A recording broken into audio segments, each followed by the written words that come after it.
Yo, what's up everybody? It's Prophet Gaming 77 and we're back with a very short video this time, along the lines of the last video I did where I mentioned all of the most anticipated games coming out in 2025.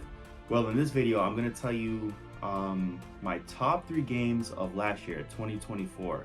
So I picked 3 games because I wanted to not only make this video short, but I also wanted it to be able to be something that people could watch without it being too long. So I picked 3 games, 3 of my favorite games of last year, 2024. And I figured since we wrapped up 2024, I didn't get the opportunity to do a video like this one. So I said, let me do a video like this. Let me do a video, pretty much wrapping up 2024 because I didn't do so officially. So without further ado, guys, we're gonna get right into this video and we're gonna talk about 3 of my favorite games that I enjoyed in 2024. Now, just as a disclaimer, if you guys do not agree, that's fine. Let me know in the comment section down below what your 3 favorite games or even your 5 favorite games of last year are. And also, I just want to let you guys know that I didn't play every game that came out last year. So if your game is not on this list, I do apologize. But I will definitely try to play those games that I missed last year going into this year. Plus, we have a bunch of other games that we're highly anticipating for this year. So I did a video for that. I'll definitely put it in the link below after the end of this video. So stay tuned for that. All right, so let's get right into it. All right, guys. The first game on my list of top 3 games of last year in no particular order is Silent Hill. Now, the reason why I think Silent Hill is one of the best or top 3 games of last year is just because I know it's a remake, and a lot of people are going to say, well, it's a remake, so it really doesn't count as a 2024 game. Well, for me, it does because this was my first time playing Silent Hill 2, released by Konami. And man, this game, I didn't know what to expect going into it. I knew it was a horror game, and so when I started playing it, it wasn't scary in the traditional sense, but it definitely was scary psychologically. So, you're going down a hall and the light would flicker, or just the whole ambiance of the atmosphere that you're in. And I just like little details that they put in the game. There was a lot of attention to detail in Silent Hill 2. And what I mean by that is when I looked at videos on YouTube about the development and all the details that went in, just something as simple as a shell casing and the numbers and the words on the shell casings that contributed to the overall story of Silent Hill 2, I was amazed. And that's that's what actually won me over, and I started to consider this as one of the top games of 2024 was just that simple fact that they put all these little details. You can tell the developers really went hard and they did everything. They poured their heart and soul into this game, man. The story obviously is amazing story. When you look at the lore and you look at like what each character represents, it's just like, what? It's amazing, man. You have different people coming into this town, Silent Hill. They're drawn to this town because they're all dealing with some sort of trauma. And the main character, his name is James Sutherland, and his trauma was over losing his wife. But there's a plot twist at the end. I'm not sure if you guys are aware of this. I'm just gonna say this is a spoiler alert. His wife died, so you're under the impression that James Sutherland, his wife died of a sickness, but really he actually killed his wife. So I'm like, what? So like, there's so many twists and turns. The boss fights are amazing. They're creepy.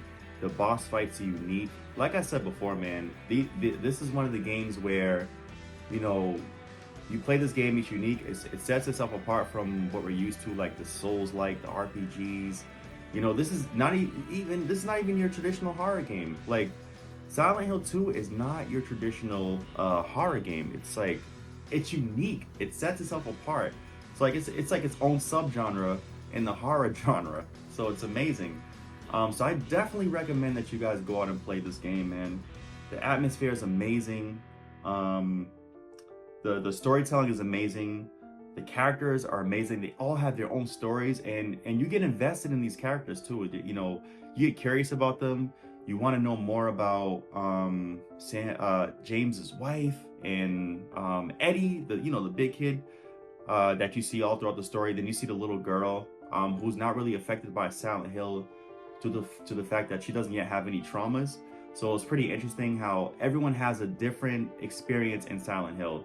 So once again, man, I highly recommend playing this game. If you haven't played this game in 2024, man, grab this game and play this game, man. The remake is awesome. And some people are saying that it's better than the original. So go and check this thing out, man. It's definitely worth checking out. Definitely worth playing. You definitely will enjoy it. And when you go in there, man, you're not gonna know what to expect, and it's just gonna be a lot of plot twists and turns, and it's just an amazing game. So guys, we're gonna move on to the next game on my list. So let's do it.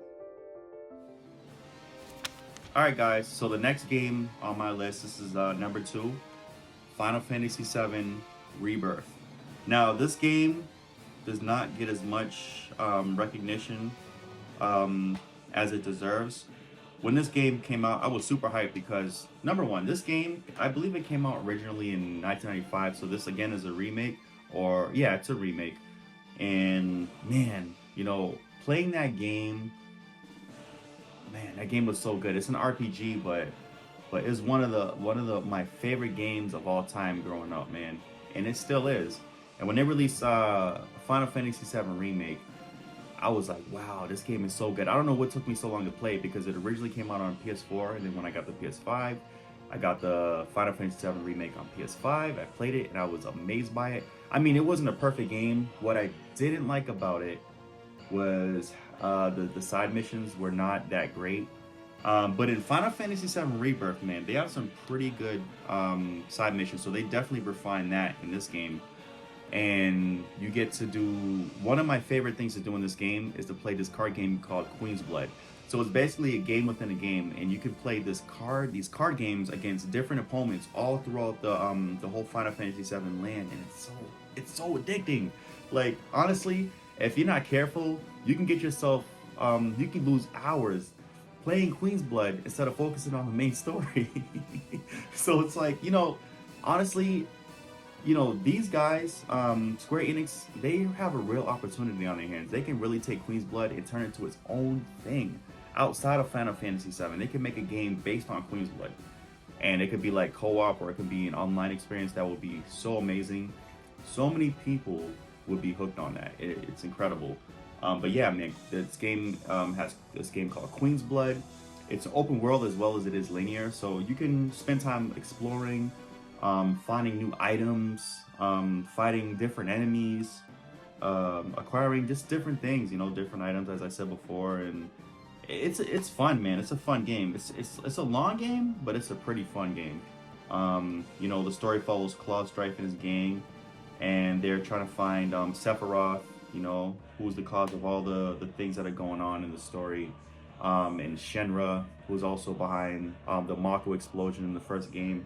So this is a continuation of the first game, and man, that last scene in this game where Cloud and Aerith are fighting Sephiroth, man, that had to be one of the hardest bosses in 2024, man. Probably one of the hardest bosses I've ever played in a game. It took me days, but I finally beat it, but it didn't take away from the enjoyment of this game. So I highly recommend you guys go out and check this game out, because it has so much to offer.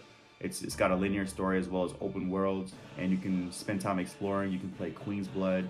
You can spend time, with the skill tree, improving your characters and making them stronger and making them more powerful. And before I forget, the soundtrack.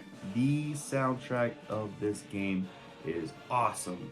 Man, I still need to buy the soundtrack for the first one, and I need to get the soundtrack for this one. But the soundtrack is so good, man. It's magical. It's like, it definitely plays off of the original Final Fantasy VII game, but it adds a new, modern, and new improved twist to it. It's just so great.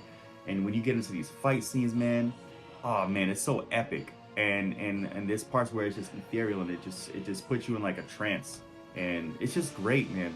All around great game, and I feel like it doesn't get enough recognition, doesn't get enough love, because I don't think enough people played it.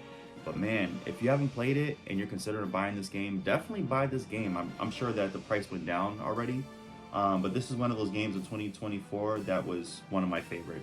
So let's move on to the next game and the last game, which you guys probably already know because I was super hyped for this game for last year. So let's get right into that.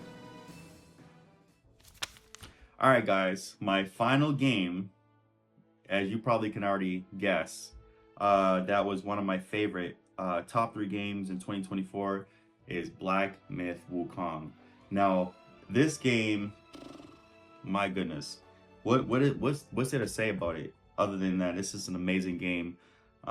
Game science really delivered on this game. You know, it gives the illusion of open world, but it's actually very linear. So for those of you who like single player linear games, this is definitely for you. But I wouldn't say it's for everybody because it's very difficult. And you have to have a certain you have to be a certain caliber of gamer to be able to fight these bosses over and over and die multiple times and still get up and still enjoy the game. Because some of these bosses in here are tough. But if you go on YouTube and you look up certain tips and tricks on how to defeat some of these bosses, they're not that bad. Or just trial and error, man. The bosses are amazing. There's a lot of bosses. I must warn you. There's a lot of customization in the game as well. So you get new costumes, and some of those costumes actually improve your fighting. And there's different stances in the game. There's different staffs that you can acquire. So you don't just have one single staff throughout the game. You can acquire different staffs depending on the side missions and depending on the bosses you face and just the exploration. You can acquire some of those staffs. You can upgrade those staffs. As I said, you can upgrade the staffs. You can upgrade the costumes. The settings, the set pieces are beautiful. Music is absolutely amazing, just like I mentioned with Final Fantasy VII Rebirth. And I definitely need to get the soundtrack because let me tell you a little bit about myself. Before I got into gaming, I was a very big movie score guy, and I just love sound. I love music. I went to school for audio engineering. Didn't really learn much from it because it was very hard, so I switched my major to video editing. But man, I just always loved sound. Like growing up, I like to listen to classical music, and so I feel like music can make or break a movie, or music can make or break a game. And this is one of those games where the music definitely adds to the overall enjoyment and value of this game, and it's just enriched with Chinese culture. This whole game is enriched with Chinese culture.